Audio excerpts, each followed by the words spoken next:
On Prayer Rules. From Prayer, Encounter with the Living God by Metropolitan Hilarion Alfeyev.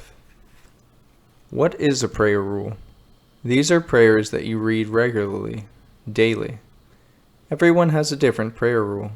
For one person, the morning or evening prayers take up several hours, while for another, they take a few minutes. Everything depends on your spiritual disposition, on the degree of your rootedness in prayer, and on how much time you have.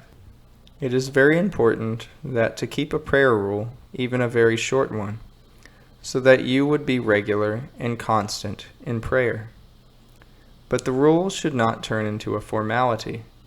The experience of many believers shows that, by constantly reading through the same prayers, their words can become colorless, they lose their freshness, and one who has become used to them can no longer focus on them. This danger needs to be avoided at all costs. I remember that when I received the monastic tonsure, I was then 20 years old, I turned for advice to an experienced spiritual father, asking him what sort of prayer rule I should have.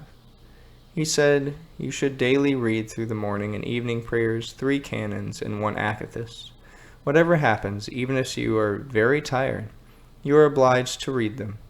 And even if you read through them quickly and inattentively, that is not important. The main thing is that the rule be read through." I tried. It did not take. The daily reading of the same prayers led to these texts quickly becoming boring. Besides, I spent many hours daily in church at services that spiritually nourished, fed, and inspired me. But reading through these 3 canons and an akathist turned into some unnecessary kind of appendage. I began to seek out different advice, more suitable to me. And I found it in the works of St. Theophan the Recluse, that remarkable 19th century ascetic struggler. He advised calculating your prayer rule, not from the number of prayers, but from the time that we are prepared to dedicate to God. For example, we can take as a rule to pray in the morning and in the evening for half an hour, but these half hours should be wholly given over to God. And it is less important whether we read all of the prayers or only one during these minutes, or if we dedicate an evening entirely to reading the Psalms, the Gospel, or to praying in our own words.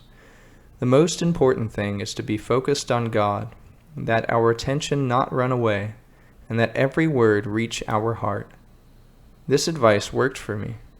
However, I do not exclude that for others the advice I obtained from my spiritual father might be more appropriate. Here, a great deal depends on personality. It seems to me that, for someone living in the world, not only 15 but even 5 minutes of morning and evening prayer can be enough to be a true Christian, as long, of course, that they are said with attention and feeling. It is important only that your thoughts always correspond to the words and that your heart respond to the words of the prayers, that your whole life correspond to prayer. Following the advice of St. Theophan the Recluse, try to set aside some time for prayer in the course of the day and for the fulfillment of a daily prayer rule, and you will see that this will quickly bear fruit.